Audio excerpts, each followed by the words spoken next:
দিন কায়েমের উঁচু নিশানে রয়েছে যাদের নাম লেখা। দিন কায়েমের উঁচু নিশানে রয়েছে যাদের নাম লেখা।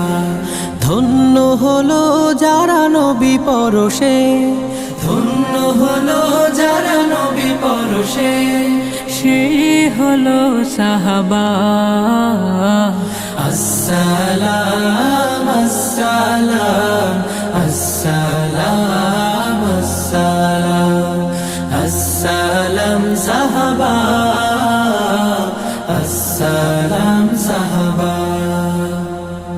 খন্দকে খাইবারে ওহুদে বাদরে সেই রক্তের খানা জোহার। দজলা ফুরাতের ঝিলামের প্রান্তে ঢেউ